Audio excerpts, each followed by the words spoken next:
नमस्कार दोस्तों, मैं हूं एडवोकेट अक्षय पवार और न्याय शास्त्रम के इस अंक में मैं आपका बहुत बहुत स्वागत करता हूं। दोस्तों, आज हम बात करने वाले हैं एक और कोर्ट प्रोसीडिंग्स की।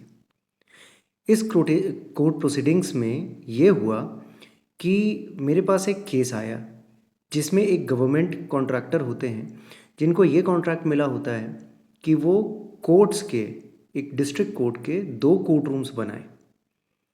उनको ये टेंडर मिलता है, इस टेंडर में सक्सेसफुल होते हैं और 2020 में वो उस कोर्ट का कंस्ट्रक्शन कंप्लीट करके दे देते हैं।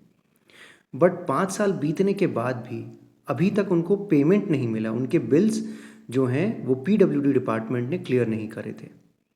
मैंने हाई कोर्ट में केस लगाया और उस केस को ऑनरेबल द चीफ जस्टिस उनके सामने डिवीज़न बेंच में प्रस्तुत किया। इस केस में आर्ग्यूमेंट होने के बाद जब ऑनरेबल चीफ जस्टिस को ऐसा लगा कि इस केस में मेरिट है, तो उन्होंने रिस्पोंडेंट को नोटिस इशू करे, कारण बताओ सूचना पत्र इशू किया और उनसे ये पूछा कि आप बताइए कि क्या ये अमाउंट, जो बिल का अमाउंट है, ये डिस्प्यूटेड है या नहीं है। तो आइए देखते हैं क्या हुआ इस कोर्ट प्रोसीडिंग्स में। But with your lord's permission, my lord, I would like to appear through online mode, my lords. Your lordship, the petitioner is a contractor, my lord, and white annexure P4, my lord, and NIT was issued for construction of 2 court building in your lordship, that work was completed in the year 2020 itself. So is it not an arbitrable dispute?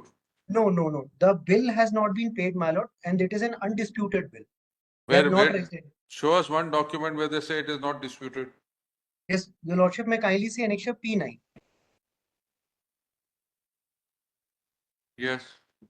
Yes, the P9 is, my lords, written to the district judge, my lord, by the respondent number 3.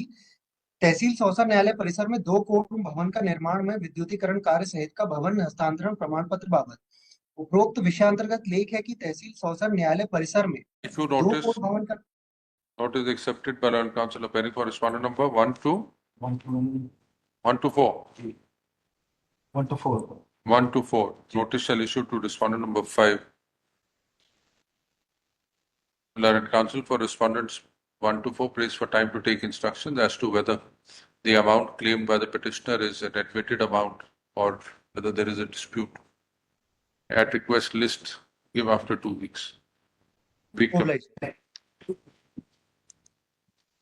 तो देखा आपने कि high court ने respondents को, यानी कि department को, notice issue करके ये जानकारी मांगी कि आपने ये बिल डिस्प्यूट किया भी है या नहीं किया है। तो जो इस तरह के मैटर्स होते हैं जहाँ पे कोई कंपनी इन्वॉल्व होती है या कॉरपोरेट मुकदमे, कॉरपोरेट लिटिगेशन इन्वॉल्व होती हैं, उनको हम कॉरपोरेट लिटिगेशन कहते हैं, कॉरपोरेट मैटर्स कहते हैं या फिर कॉन्ट्रैक्चुअल मैटर्स भी कहते हैं, क्योंकि यहाँ पे गवर्नमेंट और एक कॉन्ट्रैक्टर के बीच में कॉन्ट्रैक्ट हुआ था कि आप डिस्ट्रिक्ट कोर्ट की बिल्डिंग हमें बना के देंगे।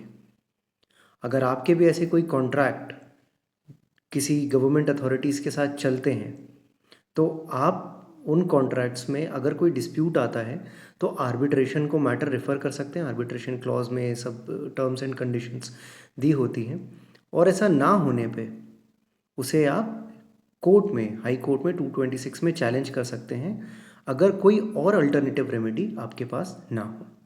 इस वीडियो में यहीं तक। जुड़े रहिए न्याय शास्त्रम से और मैं आपके लिए ऐसे ही और वीडियोस लाता रहूँगा। नमस्कार।